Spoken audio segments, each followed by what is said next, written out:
Hi, my name is Storm, and I will be giving a book talk on the book Wonderstruck by Selznick. You can tell from the beginning that Ben is a very interesting boy. He loves collecting random objects from his life that other people think is junk. He is fascinated by birds and museums. He knows nothing of his father, and he loves learning about the stars.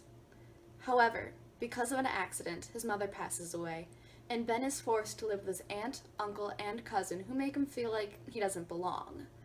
One night, while he visits his old house, he finds a clue that could help him find his father, a phone number, on a bookmark his mother had used in a book called Wonderstruck, a book about museums.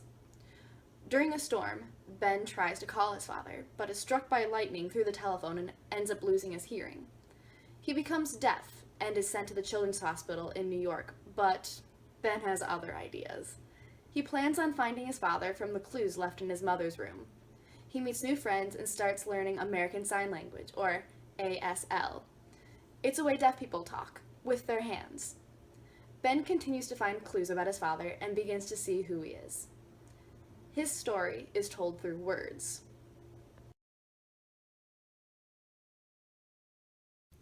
Rose has never felt like she has belonged anywhere. Having been born deaf, her parents hired a tutor to teach her how to speak and read lips so that she could communicate with other hearing people that were not deaf like her. It is hard for her, and she even tore up her lip reading book from her tutor and turned the pages into paper buildings. Instead, she uses a paper and pencil to write what she wants to say to people. She often runs away from her home to leave notes anywhere, sometimes in a river, sometimes in a museum, that say, "Help me," or that says a wish of hers. Rose is fascinated by her famous mother, and sneaks away to watch her movies in the theater. She finds her mother at a rehearsal, but the famous actress neglects her and yells at her.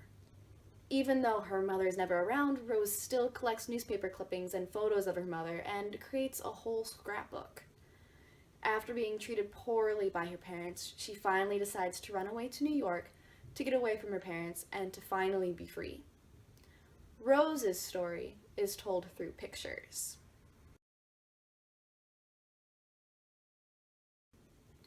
While Wonderstruck is a pretty thick book and can be intimidating because of its size, the story is a rather quick read because half of the story, Rose's story, is told through beautiful, detailed pictures.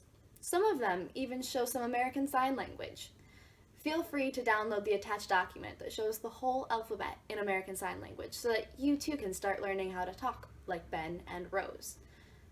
Even though Ben's story is told in the 1970s and Rose's story is told in the 1920s, 50 years earlier, their stories complement each other well as they go on their individual adventures.